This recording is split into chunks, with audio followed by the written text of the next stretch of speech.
Yes, today we are here to celebrate a life that is well led. Aus Lebu and the children, our deepest condolences to you for the loss of your husband, your father, and a pillar of your family.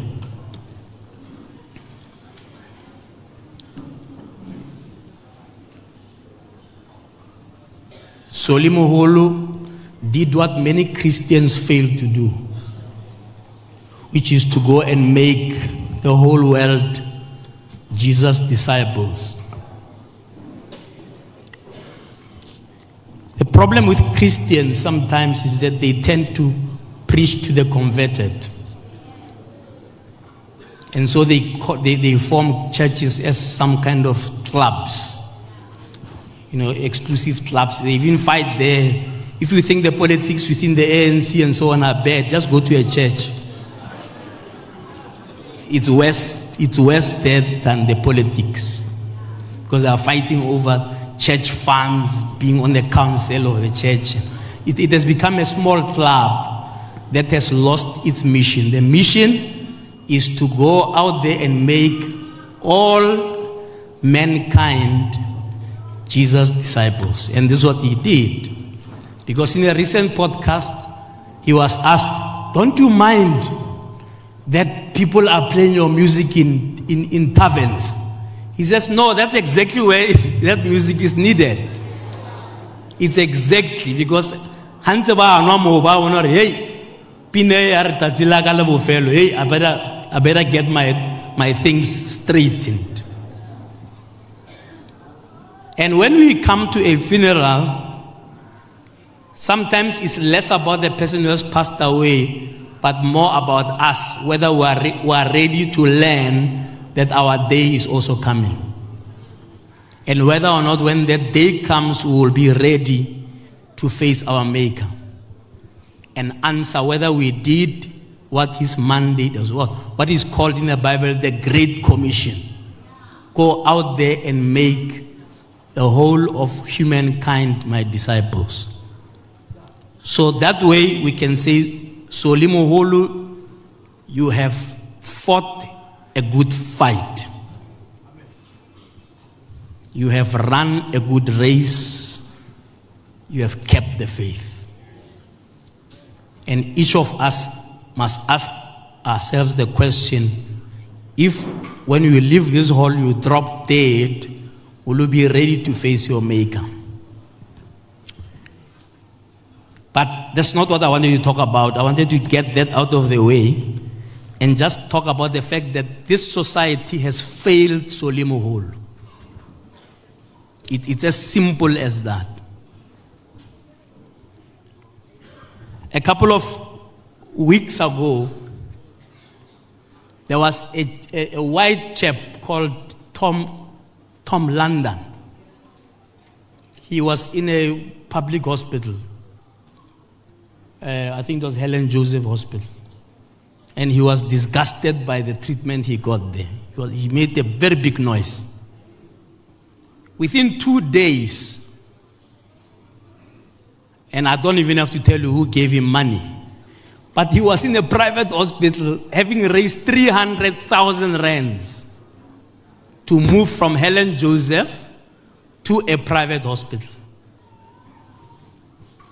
So the question is, as black people, have we given up on ourselves for self-determination, that even someone who's an icon, our icon, we fail to raise 700,000 rands? With all the stock files we have, all the businesses we have, all the BEE deals that the ANC has given you, there was nobody who could just sign a check of where are these BEE people? Because we understand the BEE has been very successful. There are 1,000 black, black industrialists. But it was not enough to save a life of somebody who's an icon. I think this is a bloody shame. It's a total shame. And I didn't even know half of the story that we are told here today about the fact that even after moving him to a private public facility, it became worse. It became worse. When are we going to stand up as a black nation and understand that we are on our own? I cannot believe that somebody as prominent as Solly Moholo, all of us could not raise 700,000 rands. With all the spaza shops we own, all the businesses we own, all the professionals in high-ranking jobs, CEOs of companies, nobody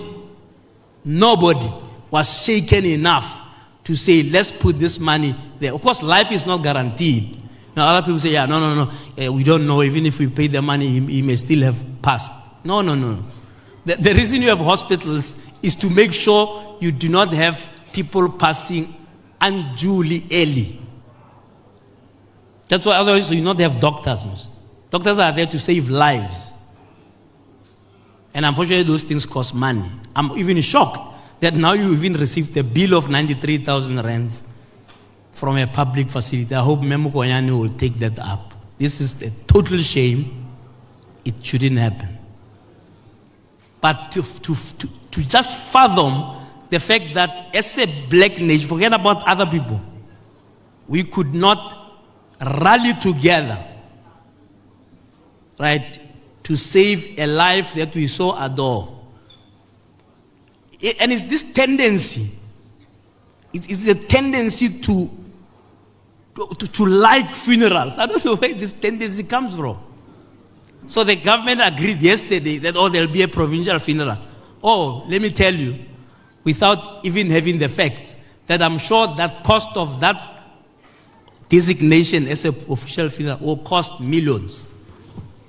It will cost 4 times what you could have spent to save a life of a person. Now you come and we must ululate that you have now made it a provincial funeral. No. This is nonsense.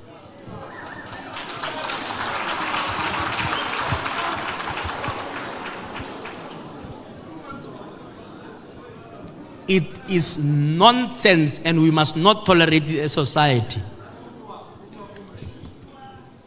2 days ago, I think Malema was talking about a black company called Drip. I tried to support them. And when I went to try and get another pair, I found their shop closed in Sandton. And all they need is 20 million rand not to get into trouble. We've got IDC, NEF, PIC. We've got all these organizations that are meant to support black organizations that are failing in their basic duty to support black businesses. So it is not an isolated thing to say, they failed to support Solly. And I will come to the artists now. Because also, it's not a complete story to just blame government. We also need to say, and I'm not sure whether the Minister of Arts and Culture is here, because it's quite loud, but we want to see whether that loudness will translate into action.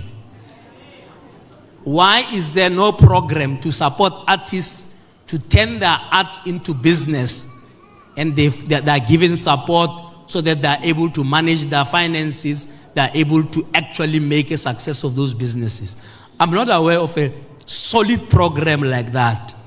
If it's there, it's too quiet. And hopefully that minister, besides the gimmicks of what you call I don't know, these cars, this where they do these cars that are battered cars. Without those gimmicks, can we just talk about taking care of our artists? I'm sure there's a speech somewhere that's already drafted about artists dying as paupers. And the minister looks like he's waiting for an artist to die, and then he takes out their speech and says, our artists should not die as paupers. They have been saying that Since Paul Mashatile was Minister of Arts and Culture, every single Minister of Arts and Culture has said something like that. But zero action. Zero. Now coming to the artists. The artists must also take responsibility. Because there are some artists who, when they receive a big check, they go and blow it all on cars and BEE shoes and other things. And then batlo lamo basna chelete at the end of the day. So this thing is a societal issue of attitude change for all of us. Government must do its job. Society must wake up and realize that we are on our own. Then the artists themselves must understand that generally nobody owes you anything. You got to be responsible. You get R2, pay your medical aid in advance. You know? You get some gig, save, invest, so that your children don't starve when you are gone. Right? But my underlying message is a simple one. We have failed Solly Moholo as this nation. And we must hang in shame. And so, what Muzwake was saying is true. A number of SABC radio stations, we must call them out, SABC, was not playing the music of Solly Moholo. They are playing it every 2 minutes. I want every 2 minutes, get anthem, maybe I know. Because we've got a tendency to celebrate people after their demise. When they are alive, we don't give them their flowers. It's a total shame, actually, to find that the public broadcaster that's supposed to elevate our icons doesn't do that. But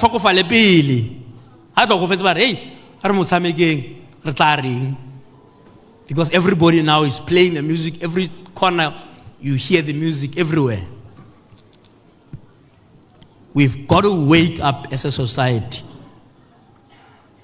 and understand that we are on our own to build this nation so that all of us can enjoy the fruits of our freedom. Solly Moholo, you have done your part. You fought a good fight. Go well, my brother.